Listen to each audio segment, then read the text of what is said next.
Como está anunciado en el título, yo me voy a dedicar a un autor de fama hoy redondamente mundial, que es Alexis de Tocqueville. Un autor de fama itinerante en realidad, porque después de su muerte, que tuvo lugar en el año 59, él había nacido en 1805, después de su muerte en 1859,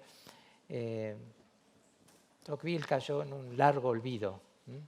De hecho, el primer libro que se escribió sobre él fue en el año 1938.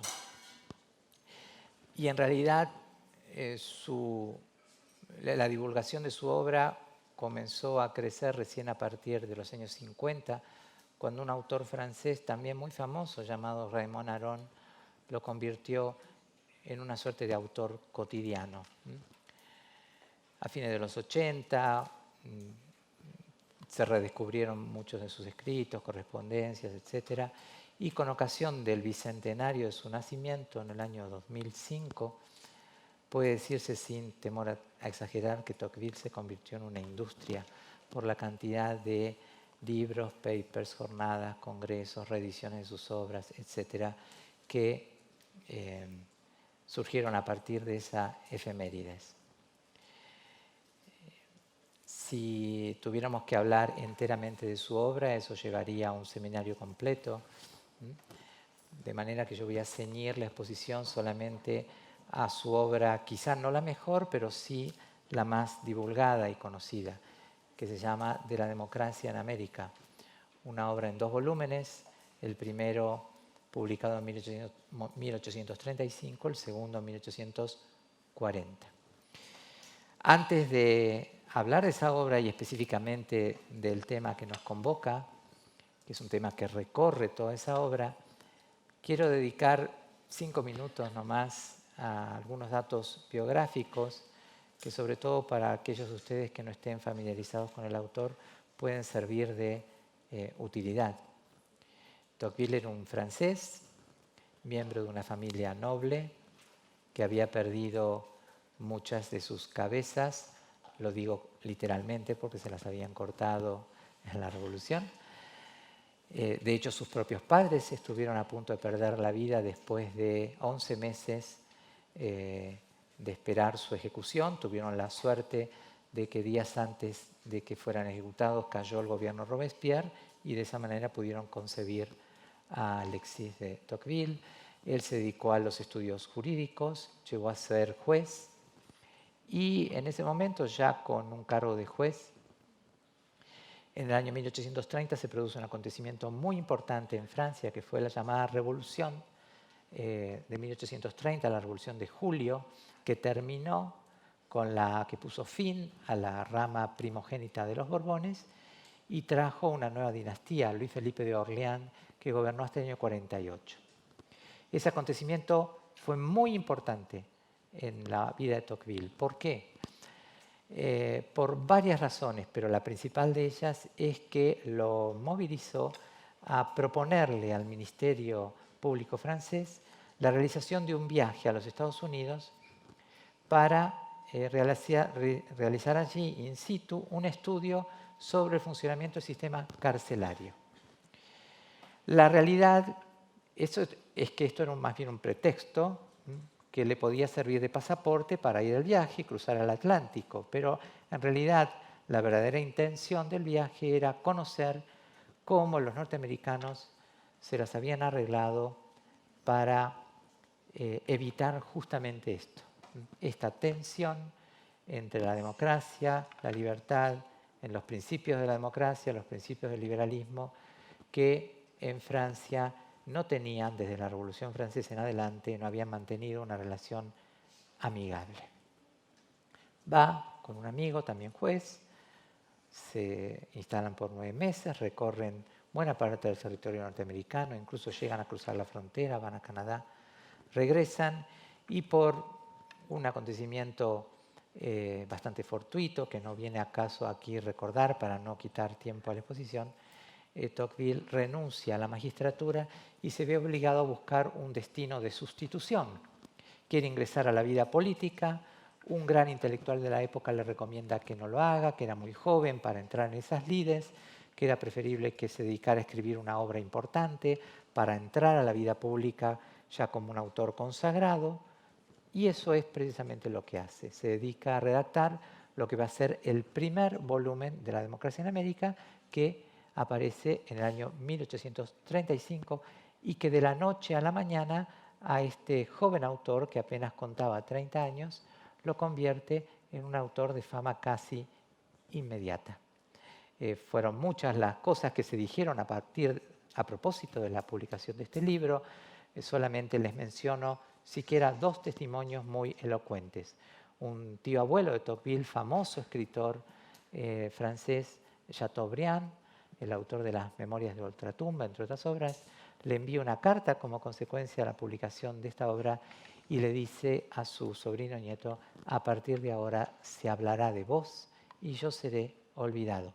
Y otro testimonio también muy importante es que un autor quizá conocido para muchos de ustedes, John Stuart Mill, y desde luego para esta casa, escribe una larga reseña en Inglaterra como consecuencia de la aparición de este libro, en la Edinburgh Review, estrictamente en Escocia. Ahí habla, a propósito de Tocqueville, se refiere a él como el Montesquieu del siglo XIX.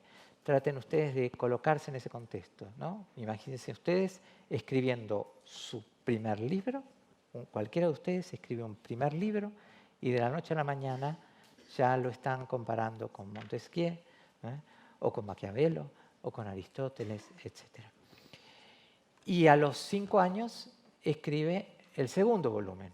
O sea, La democracia en América es como una obra en 2 actos. Algunas ediciones los juntan, los escriben, los publican en una sola edición. Otras editoriales prefieren mantenerlos separados. Es interesante recordar que fueron 2 volúmenes porque una discusión muy interesante que tiene lugar entre especialistas de Tocqueville es justamente la discusión relativa a la continuidad o a la discontinuidad que existen entre esos 2 volúmenes. Hay autores que consideran que son 2 volúmenes muy distintos, y hay autores, en cambio, que consideran que hay líneas de continuidad entre ambas obras. A grandes rasgos, uno podría decir que el primer volumen es un poco más optimista con respecto al futuro de las democracias. El segundo está muy cargado de miedos, de temores, sobre todo con respecto a esta tensión entre la democracia y la libertad. El primer volumen está más recostado sobre la experiencia norteamericana. El segundo es más empíricamente francés, está más recostado sobre la experiencia francesa. El segundo volumen es mucho más universalizable, es el que más nos interpela hoy. Por eso es quizá el que más estudio hoy en día. Pero bueno, yo voy a hablar de la obra como si fuera un solo volumen para no perder tiempo. No voy a estar precisando cada cosa que diga si pertenece al primer volumen o al segundo. De todas maneras, entre los hilos conductores que podemos encontrar entre los 2 volúmenes, uno tiene que ver justamente con el título que nos convoca. Yo quiero hacer una aclaración, 2 aclaraciones importantes que si no se las tiene en cuenta, uno puede caer en muchos equívocos a la hora de entender a Tocqueville. Primera aclaración. La palabra democracia en La democracia en América, no digo en otras obras de Tocqueville, porque hay otras obras de él. Por ejemplo, antes de morir publica El antiguo régimen y la revolución, que fue una obra importantísima que prácticamente cambió para siempre el destino de los estudios sobre la Revolución Francesa. Pero en La democracia en América, que es la obra que nos ocupa, la palabra democracia no designa mayormente lo que entendemos por democracia. Usualmente cuando hablamos de democracia hacemos alusión a una forma de gobierno, que a su vez reconoce como forma de gobierno varios modelos. Hay modelos de democracia que hoy están en disputa incluso. Modelo de democracia liberal, representativa, modelo más populista, hiperpresidencialista, las democracias delegativas, las democracias dirigidas. y todas las terminologías que se quieran utilizar para designar a los distintos modelos hoy en pugna. Pero la mayor parte de las veces que Tocqueville dice democracia en la democracia en América, no se está refiriendo a una forma de gobierno. Y si no entendemos esto de entrada, podemos incurrir en muchas equivocaciones a propósito de Tocqueville. La mayor parte de las veces que Tocqueville dice democracia en la democracia en América, está hablando de un tipo de sociedad que se define por oposición, que se define en contraste por oposición a otro tipo de democracia que es la sociedad, a otro tipo de sociedad, perdón, que es la sociedad aristocrática. La sociedad aristocrática es una sociedad, piensen en el antiguo régimen, es una sociedad que se define por los privilegios de nacimiento, por la existencia de clases hipostasiadas, por diferencias de nacimiento. En cambio, las sociedades democráticas para Tocqueville se definen por la igualdad. Y acá tropezamos con un segundo inconveniente conceptual. Porque cuando Tocqueville dice igualdad, no se está refiriendo, por ejemplo, a la igualdad jurídica, al hecho de que, según lo consignan muchas constituciones, somos todos iguales ante la ley. Cuando Tocqueville se refiere a la igualdad, se está refiriendo no a un hecho objetivo, una ley que nos hace iguales frente a ella, sino una experiencia subjetiva, a lo que Tocqueville llama el sentido de la semejanza humana, del parecido humano. Esa experiencia, la de la semejanza humana, en una sociedad aristocrática, era solo perceptible dentro de un círculo primario de pertenencia. ¿Qué quiero decir con esto? El siervo se sentía humanamente semejante a otro siervo, el noble se sentía semejante a otro noble, pero ese sentido de una común humanidad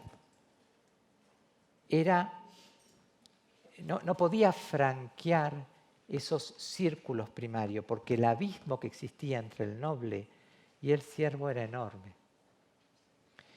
Lo que ve Tocqueville es que las sociedades democráticas rompen esas barreras.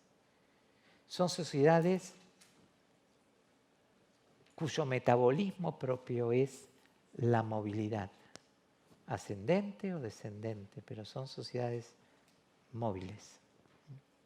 Les cito una expresión de él en una carta del año 1839, donde él trata de explicar esto. Dice, un pueblo, una sociedad o un tiempo democráticos no significan un pueblo, una sociedad o un tiempo en que todos los hombres son iguales, sino un pueblo, una sociedad y un tiempo en que ya no existen castas, clases hipostasiadas, privilegios especiales, derechos exclusivos, propiedades fijas en las manos de ciertas familias. Un tiempo en que todos los hombres pueden subir y bajar continuamente y mezclarse de todas las maneras.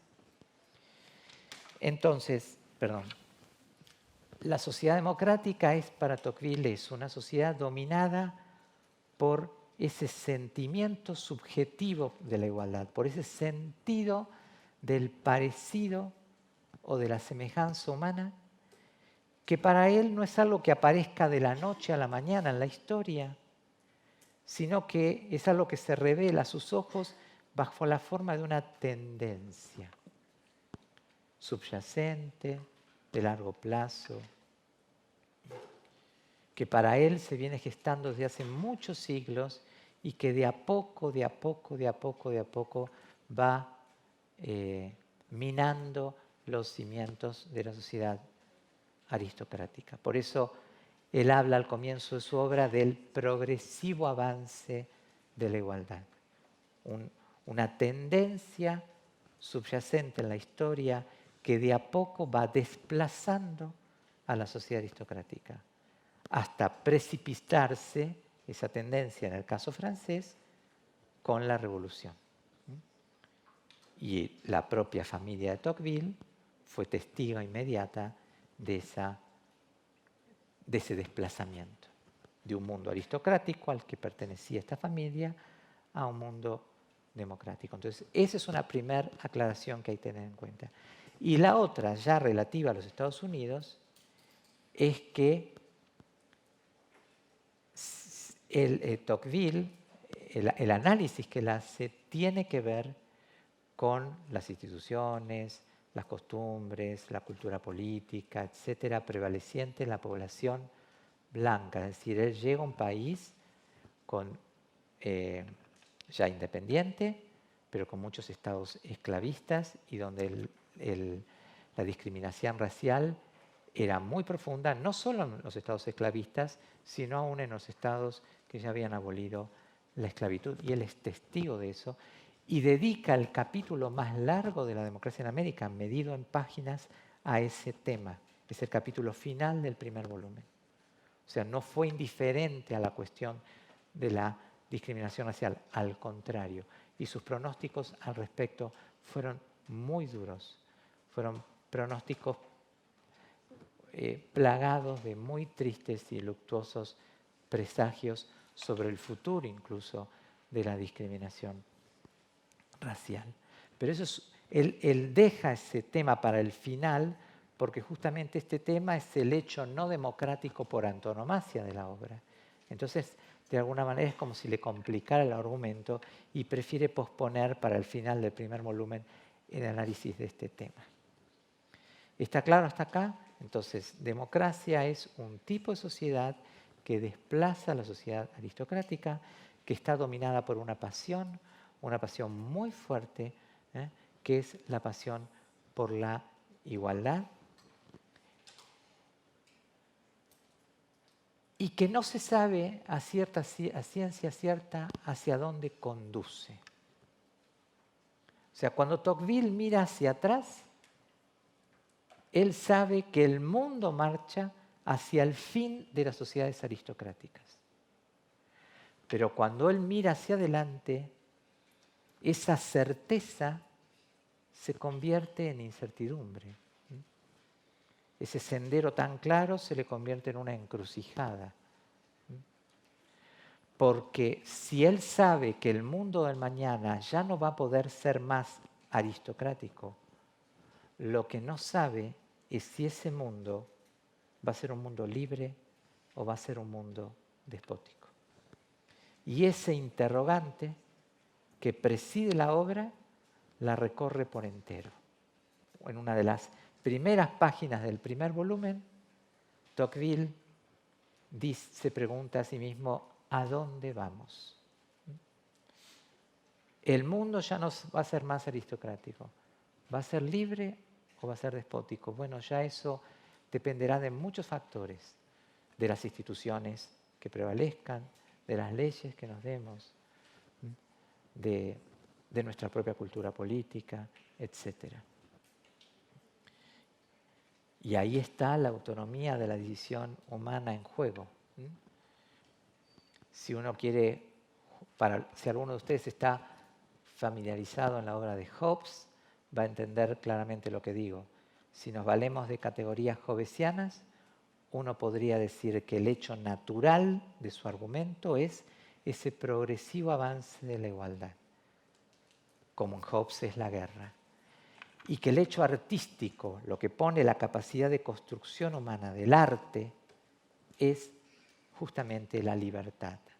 La libertad es hija del arte, de la capacidad humana para hacer libres a sociedades que esconden tendencias muy fuertes que la llevan no a la libertad, sino a la servidumbre. De paso les digo que Hayek era un devoto admirador de Tocqueville.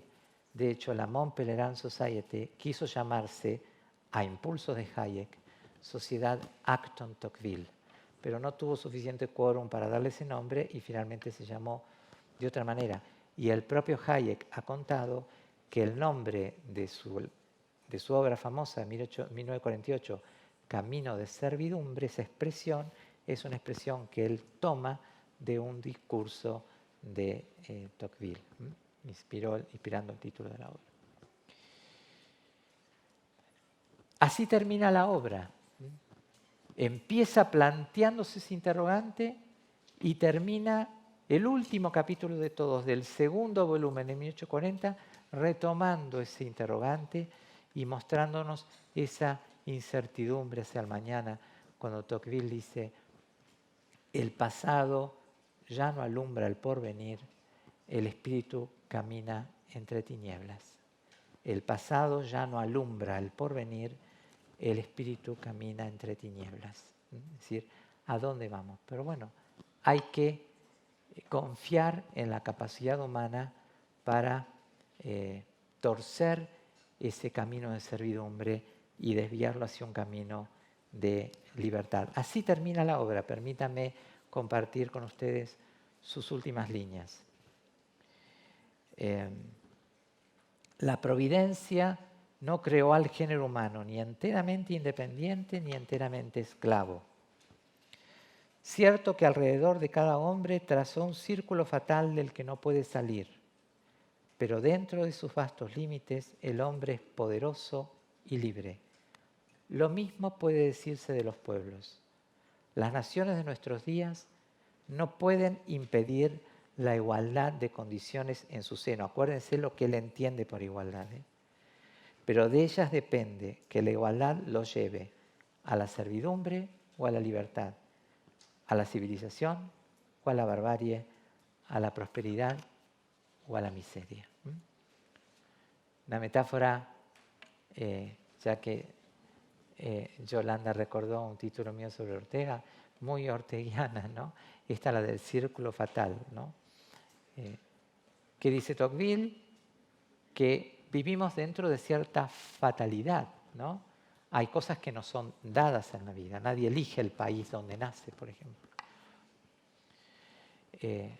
Pero dentro de esos datos que son fatales en nuestras vidas, uno tiene capacidad de tomar decisiones. Ortega pensaba algo parecido, ¿no? Por eso él decía: circunstancia y decisión son los dos elementos de que se compone la vida. La vida me es dada, pero no me es dada hecha. Yo tengo que hacérmela, ¿no? Y tomar decisiones. Bueno, eso es lo que nos dice Tocqueville. De las decisiones que tomemos dependerá si marchamos hacia la libertad o si marchamos hacia la servidumbre. Esa es la gran encrucijada, ¿no? Que preside toda la obra. ¿A dónde vamos? La libertad sin igualdad, es decir, la libertad de unos pocos, la aristocracia del antiguo régimen, pero no una libertad como un derecho entendido, como un derecho que cada uno de nosotros trae consigo al nacer, es un mundo para él perimido. Ahora, la igualdad sin libertad es el lado oscuro del porvenir, es una posibilidad. Y por eso su viaje a Estados Unidos, porque más allá del pretexto sobre el estudio carcelario, un tema muy en boga en ese momento en Francia era el tratamiento, la cuestión del tratamiento que debía darse a los prisioneros. Más allá de ese pretexto, él trata de indagar acerca de eso, cómo se las habían arreglado los norteamericanos para que conviviera en esa nación ya independiente la democracia con la libertad. Y ahí descubre, las mencionaré en un rato, una serie de elementos que hacían posible, a su juicio, esa convivencia. Les decía que hoy en día el volumen que más se estudia es el segundo. Y el segundo volumen de la democracia en América es el que más nos pone frente a lo que él llama las malas tendencias, los peligros potenciales, las amenazas que se ciernen en el horizonte de las sociedades democráticas. Yo voy a mencionar algunas de ellas porque tenemos muy poco tiempo y quiero en la medida posible, dar lugar a algunas preguntas o comentarios de ustedes. Voy a mencionar algunas de ellas y después voy a mencionarles algunos de los elementos que él encuentra en los Estados Unidos que sirven a la hora de frenar, de contener esas amenazas. Una de esas amenazas tiene que ver con lo que Tocqueville llama un afán irrefrenable de igualdad. Él cree que las sociedades democráticas son sociedades que priorizan la importancia de la igualdad por sobre la importancia de la libertad. Y este es un tema que está presente en toda la obra y que va a impactar obviamente en estudios posteriores. Y quienes hayan leído autores como, no sé, Isaiah Berlin o tantos otros, esta tensión está muy presente, ¿no? En el caso de Berlin y su famosa conferencia Dos conceptos de libertad, las preferencias de los ciudadanos modernos por lo que Berlin llama la libertad positiva por sobre la libertad negativa, tiene mucho que ver con esto. Otro de esos riesgos tienen que ver con los rostros bajo los cuales el despotismo puede expresarse, manifestarse, hacerse ver en una sociedad democrática. Parece un poco hasta contradictorio, ¿no? Democracia, despotismo. Y sin embargo, la expresión despotismo democrático es una expresión muy afín al lenguaje tocquevilliano. ¿Cómo el despotismo, bajo qué rostros el despotismo podría mostrarse en una sociedad democrática? Bueno, varios.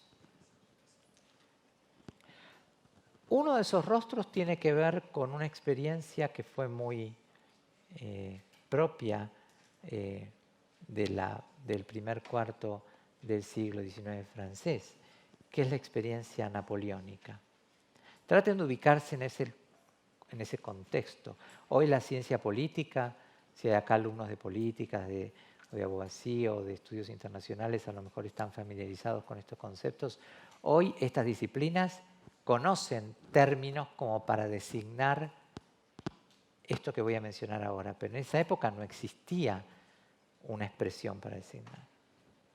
O sea, ¿cómo designar a un tipo de gobierno donde el que gobierna al frente del poder ejecutivo monopoliza toda la decisión, habiendo sido un gobernante votado, es decir, un gobernante que cuenta con legitimidad electoral?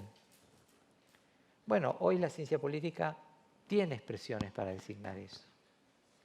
No son todas iguales, no dicen todo lo mismo, pero cuando se habla de democracias delegativas, democracias invertidas, cesarismo, etcétera, populismo, hiperpresidencialismo, más o menos estamos teniendo claro de qué hablamos, es decir, un modelo donde quizá existe formalmente un sistema de división de poderes, pero donde uno de esos poderes monopoliza, acapara la decisión, que es el poder, es el brazo ejecutivo. O sea, un sistema de división de poderes puede ser entendido como un mero sistema de división de funciones o puede ser entendido a la usanza norteamericana de los checks and balances como un sistema no solamente de limitación de funciones, sino de equilibrios.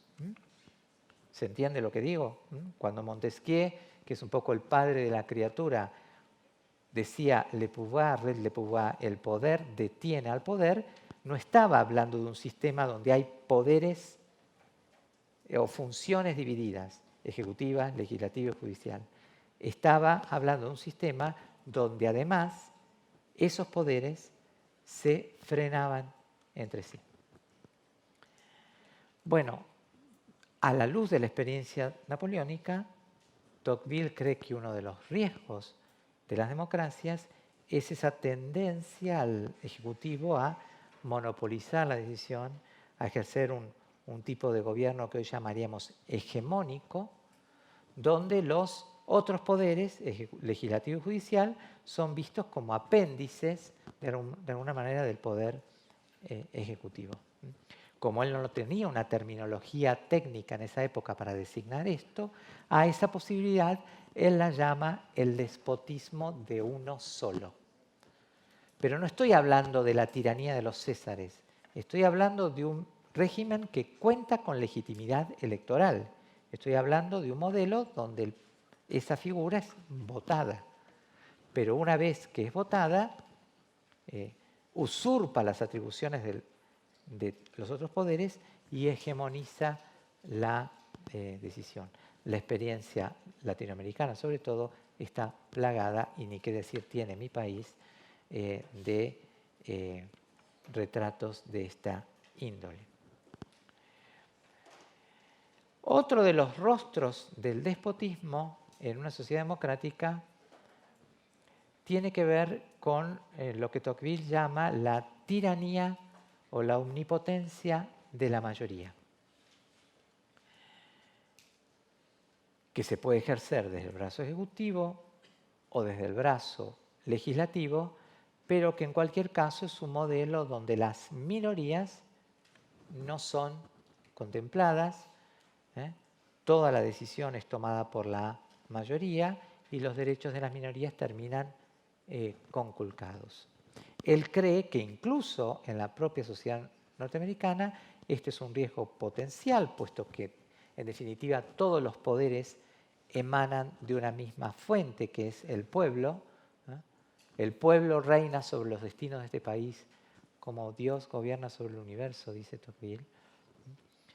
Pero sin embargo él cree que existen en Estados Unidos ciertos frenos institucionales y una cultura política preparada como para evitar ese desenlace. Ahora, la tiranía de la mayoría puede ser entendida de una manera doble. Puede ser entendida políticamente, es decir, cuando la mayoría, a través de la ley y de la decisión política, perjudica o viola derechos minoritarios, pero también puede ser entendida de una manera no política, que es mediante un tipo de tiranía social, lo que Tocqueville llama la tiranía del pensamiento. Lo que John Stuart Mill consagrará el día de mañana como la tiranía de la opinión. Quizá, como algunos de ustedes sepan, la famosa obra de John Stuart Mill, On Liberty, sobre la libertad, publicada el mismo año en que fallece Tocqueville, en 1859, es una obra donde John Stuart Mill sale en defensa de la libertad y sobre todo de la libertad de pensamiento, que era para él la principal libertad, contra un fenómeno nuevo, inédito en la historia, contra lo que Tocqueville había llamado una nueva fisonomía de la servidumbre, que es la tiranía de la opinión pública.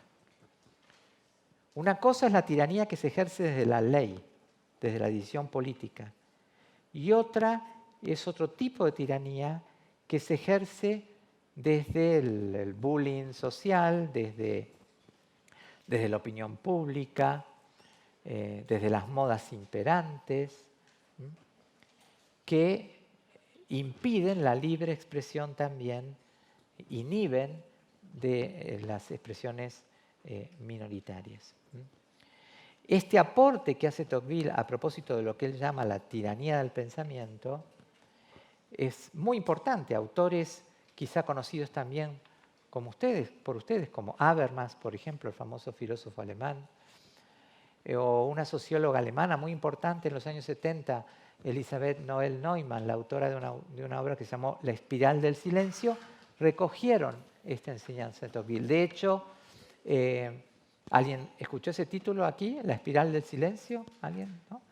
Bueno, la espiral del silencio es un fenómeno muy estudiado por esta socióloga alemana que muestra cómo en sociedades muy masificadas, donde la opinión mayoritaria es muy imponente, los disidentes, aquella persona que no piensa como la mayoría, tienden a autocensurarse. ¿Por qué? Porque lo que Tocqueville llamaba el temor al aislamiento es tan fuerte, el temor a ser discriminado es tan fuerte, que esa persona que piensa distinto prefiere callarse, prefiere autocensurarse. Bueno, ese fenómeno que Elizabeth Noel Neumann estudia, lo estudia a propósito de estas premisas que sentó Tocqueville, y ella le reconoce a Tocqueville haber descubierto este fenómeno con 1 siglo y medio de anticipación. Uno de los primeros libros que se escribe sobre Tocqueville, en el año 1939, se llamó justamente Tocqueville, profeta de la sociedad de masas, ¿no? Un autor que se vio venir el fenómeno de la masificación, de la uniformidad social, ¿no? Y cómo el poder de las mayorías y de la opinión mayoritaria iba a ser tan fuerte en las sociedades modernas al punto de comprimir de tal modo los pensamientos y evitar su pleno despliegue, ¿no? Por eso para John Stuart Mill era tan importante el debate entre las ideas, era tan importante la discusión, la aparición de opiniones disidentes, porque él consideraba que las grandes verdades solo se sostienen en el tiempo gracias a la colisión con el error. Si las cosas no son discutidas, si las cosas no son debatidas, si las ideas, si no hay debate en una sociedad, entonces el pensamiento se anquilosa, se petrifica, se convierte en dogma, en prejuicio, etc. En cambio, sigue vivo cuando una idea está abierta a ser refutada o debatida. Entonces, el riesgo de lo que Tocqueville llama un afán depravado por la igualdad, el riesgo del despotismo de uno solo, el riesgo del despotismo del pensamiento, el riesgo de la tiranía de la mayoría, el riesgo de lo que Tocqueville también, con una expresión imprecisa, llama un despotismo burocrático. Algunos de ustedes habrán leído parcial o totalmente la famosa obra de Hayek, The Constitution of Liberty, de 1961, ¿no? Y si la han leído recordarán que la segunda parte de la obra está precedida por un epígrafe muy largo. Bueno, ese epígrafe es una cita de Tocqueville, de un capítulo donde Tocqueville describe con algunas dotes premonitorias un modelo de Estado hiperregulatorio, intervencionista, que avanza, que se convierte en una máquina de impedir, que trata de modelar a su gusto a toda la sociedad, y que es un modelo de Estado que para él se levanta, se yergue sobre sociedades que tienden a atomizarse y a delegar todo y a esperarlo todo del Estado. Viniendo yo de Argentina, les puedo asegurar que esa es una experiencia muy familiar para nosotros, ¿no? Esperarlo todo del Estado. Bueno, eso es un gran capítulo de Tocqueville también. Cuando él imagina esto que nosotros llamaríamos un Estado intervencionista, pero que él llama un modelo de Estado de despotismo burocrático, un Estado enorme, que desatiende funciones básicas y que se ocupa de una cantidad enorme de cosas que lo exceden, ¿no? Un Estado hipertrofiado, omni-inclusivo, y que en definitiva sirve para muy poco, como es el caso de mi país, ¿no? Donde no hay verdadera justicia, donde no hay verdadera defensa, donde la educación no es de buena calidad en muchos ámbitos, porque el Estado pretende ocuparse de tantas cosas que desatiende cuestiones básicas. Bueno, este es un tema muy tratado y ahí tuvo grandes intuiciones de Tocqueville, algunas iluminadas por la propia realidad de la Francia de su época y del avance del Estado francés sobre la propia sociedad. Es cierto, uno podría decir que Tocqueville no fue lo suficientemente premonitorio como para prever el fenómeno del totalitarismo, que fue sin duda la gran invención, lo digo entre comillas, del siglo XX, ¿no? No puede haber totalitarismo sin sociedad industrial para que el Estado se meta tanto en nuestras vidas que hasta conozca nuestras conversaciones familiares. Necesitamos técnica. Eso es imposible pensarlo por fuera del siglo XX. Bueno, Tocqueville quizás no previó ese fenómeno, pero sí previó la existencia de un Estado enorme, hipertrofiado, que se levanta, insisto, sobre la existencia de una sociedad atomizada, de una sociedad que él llama individualista. Y acá quiero detenerme, ya voy entrando en la última parte de la exposición, en un punto clave. Me interesa detenerme en esto porque quizá lo que voy a decir ahora sea una novedad para ustedes. La palabra individualismo es una palabra de origen francés. Nació en Francia en los primeros años del siglo XIX. Y, aunque les parezca raro, la primera vez que se usó en inglés fue cuando se tradujo el segundo volumen de La democracia en América, el de 1840. Ahí fue cuando el traductor, en un capítulo de Tocqueville que se llama Del individualismo en las sociedades democráticas, se vio obligado a poner una footnote y aclarar a sus lectores que estaba introduciendo un neologismo, individualism, que era una palabra que no existía en el lenguaje anglosajón. Lo que ocurre es que en el lenguaje anglosajón, la palabra individualismo después, en algunas corrientes de pensamiento, empezó a cobrar un significado positivo, asociado a la iniciativa individual, a la idea del entrepreneur, etcétera, etcétera. Pero nació con una connotación negativa, para designar a una sociedad, la Francia napoleónica o postrevolucionaria, que como consecuencia de un lento proceso de centralización política y administrativa, con los Borbones, con la dictadura jacobina, con Napoleón, se había atomizado. Una sociedad, como dice un pensador de la época, hecha polvo de puros individuos, sin lazos entre sí, perdidos en la multitud, para usar otra expresión de la época, sobre los cuales se erigía un Estado que pretendía una enorme burocracia, esa jaula de hierro de la que habló Weber, que pretendía acapararlo todo. Bueno, para Tocqueville, el individualismo era, como él la llamaba, la maladie du siècle, ¿no? La enfermedad del siglo. Era la peor de las amenazas que podía sufrir una sociedad democrática. Porque el individualismo era para él un vicio político, no era un vicio moral como el egoísmo.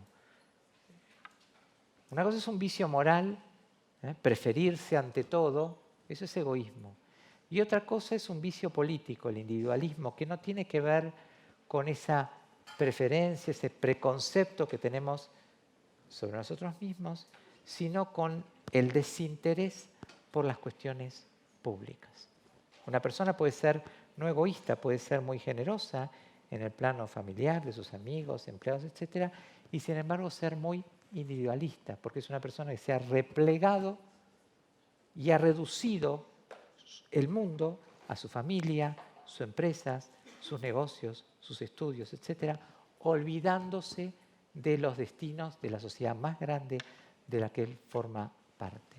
Para él, esa era la peor de las amenazas, porque justamente una sociedad individualista, en el sentido en que él entiende esa palabra, es una sociedad que tiende a desentenderse a tal punto de las cuestiones públicas que las cuestiones públicas pasan a ser cuestiones de Estado. Y ahí viene el rescate que él hace de los Estados Unidos. Porque en los Estados Unidos él encuentra instituciones, hábitos, etcétera, que sirven de freno a ese fenómeno. Si ustedes van al segundo volumen de La democracia en América, se van a encontrar con un capítulo que se titula justamente del individualismo en las sociedades democráticas, donde él cree que el individualismo es un juicio erróneo. Una persona individualista, en el sentido en que él entiende el término, es una persona que calcula mal su interés, porque si lo calculara bien, se daría cuenta que interiorizarse por las cuestiones públicas es algo que puede redundar en su beneficio. Porque si no juzga acerca de las acciones de gobierno, si no castiga al gobierno con su voto a la hora de votar, si no opina, si no interviene en el debate público, etc., cuando se quiera acordar, si mira para otro lado, si se concentra mínimamente solamente en sus asuntos, cuando se quiera acordar, ese espacio público, como la naturaleza tiene horror al vacío, va a estar ocupado por el Estado. El espacio público, si no está ocupado por individuos capaces de cooperar, se estatiza. Y eso es una gran intuición, me parece, de Tocqueville. ¿Y qué es lo que encuentra en los Estados Unidos? Bueno, encuentra instituciones que conspiran contra esa posibilidad. Las menciono rápidamente para ir terminando. La vida municipal, por ejemplo. Él rescata mucho la vida municipal, la importancia de la política ejercida en el pequeño espacio, que es un ámbito de participación ciudadana. La vida asociativa. Todos los modernos teóricos de la sociedad civil, Robert Putnam, por ejemplo, y otros, son muy tocquevillianos en ese sentido. Son autores que abrevan en Tocqueville para sacar ideas importantes. Las virtudes asociativas. Tocqueville lo asombra muchísimo. Miren, no resisto a la tentación de recordárselos. Una de las primeras cartas que Tocqueville escribe cuando llega a territorio norteamericano es al padre. Y en una de esas cartas le dice al padre que no encuentra el poder. O sea, ¿qué está diciendo? Bueno, él viene de Francia, una sociedad muy centralizada política administrativamente. Y él llega a un mundo donde el poder estaba muy desparramado, ¿no? Con una fuerte presencia municipal, pero él no veía el poder central dominando los asuntos locales. Entonces, los norteamericanos frenaban la centralización con vida municipal, con la existencia de asociaciones, con libertad de prensa, con una justicia independiente. Y además, con una doctrina que él veía interiorizada en la cultura política norteamericana, que era la teoría de lo que se llamaba, no es una expresión de él, sino que la recoge de otros autores, la teoría del interés bien entendido. Interés ilustrado, como dicen otras traducciones, ¿no? Que es no tenemos tiempo de desarrollar este punto, pero que es un tema muy interesante. Él cree que entre el paradigma de lo que sería una sociedad dominada por el puro interés individual, que conduce al individualismo, a la atomización social, y la idealización de un modelo ateniense que sería una sociedad muy participativa, dominada por la virtud pública, el compromiso ciudadano, la abnegación, la entrega desinteresada al país. Entre esos dos polos, él encuentra esta doctrina del interés bien entendido, que él considera que es una doctrina que se adapta maravillosamente a las flaquezas de un hombre moderno. O sea, Tocqueville, mediante esa doctrina, se da cuenta de que hoy en día, en las sociedades comerciales modernas, pedir virtud ciudadana, compromiso, abnegación, entrega desinteresada al país, es como pedir demasiado. Ahora, sin caer en el desinterés por la cosa pública, estaría esta doctrina del interés bien entendido. Es decir, que supone que la capacidad de una persona para calcular, para ponderar bien su interés, interiorizándose al mismo tiempo en las cuestiones públicas.